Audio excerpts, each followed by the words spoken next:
Tiba-tiba menyambar petir dan guntur dan badai dahsyat mulai turun. Hujan es yang aneh bercampur dengan hujan deras tiba-tiba menghujani seluruh kota.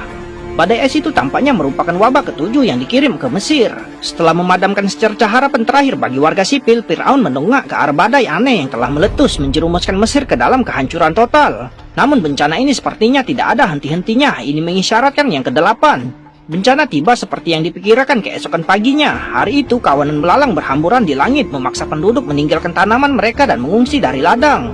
Kawanan belalang yang padat itu langsung melahap semua makhluk hidup. Kawanan belalang berpindah dari hutan belantara ke istana Mesir yang megah. Bahkan kuil-kuil suci pun tak luput dari serbuan belalang.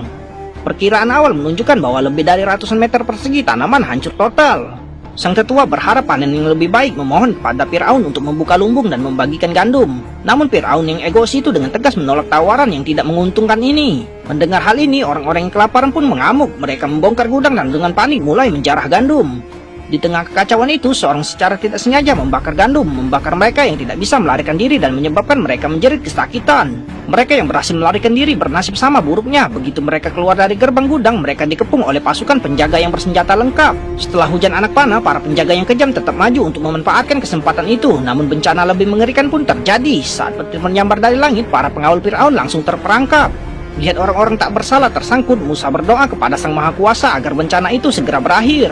Namun Sang Maha Kuasa memberitahu Musa bahwa bangsa Ibrani telah diperbudak selama lebih dari 400 tahun dan telah menanggung bencana yang tak terhitung jumlahnya. Jika Fir'aun bersikeras, seluruh Mesir akan hancur. Tak lama Musa meminta Fir'aun untuk bernegosiasi, memperingatkannya bahwa bencana alam hanya dapat dihindari dengan membebaskan bangsa Ibrani. Namun Fir'aun yang arogan tidak hanya menolak untuk bernegosiasi, tapi juga menyatakan bahwa jika bencana terus berlanjut, ia akan menghabisi bangsa Ibrani. Namun begitu bayangan Fir'aun turun, kekuatan gelap lembah itu dengan cepat menelan seluruh Mesir. Ini adalah wabah ke-10, wabah anak sulung. Seluruh anak pertama kaum Fir'aun tewas pada malam yang sama. Bahkan putra tunggal Fir'aun pun tak luput.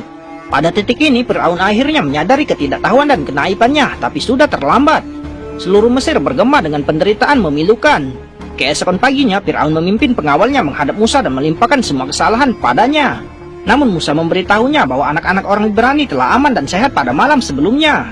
Fir'aun benar-benar panik menghadapi hukuman tak berujung dari Sang Maha Kuasa. Ia akhirnya berkompromi untuk membebaskan semuanya. Pada titik ini, orang-orang Ibrani yang diperbudak selama lebih dari 400 tahun akhirnya mendapatkan kembali kebebasan mereka. Di bawah komando Musa, mereka berbaris menuju tanah air mereka, meninggalkan Fir'aun yang bersedih hati untuk mengubur anaknya. Namun setelah melihat ratunya yang sudah tak sadarkan diri setelah kehilangan putranya, sifat kejamnya kembali menyala. Maka ia segera mengerahkan pasukannya, memanggil semua prajurit elitnya, bertekad untuk menjadikan kaum Ibrani seperti putranya. Musa mengantisipasi pengingkaran Fir'aun, jadi untuk menghindari pengejaran, Musa mengambil jalan yang beresiko, menyusuri jalan pengguna